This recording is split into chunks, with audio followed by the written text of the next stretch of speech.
साहब इत्थे की है कुछ भी नहीं है कितने है फिर सब कुछ तेरे दिल विचों है इत्थे कोई शय नहीं है कोई शय नहीं है जेड़ी शय है सेठी साहब वो तेरे दिल च है अच्छा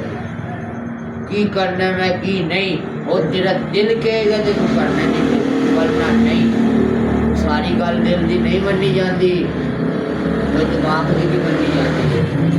सारी गल दिल दी नहीं मन्नी जाती सेठी साहब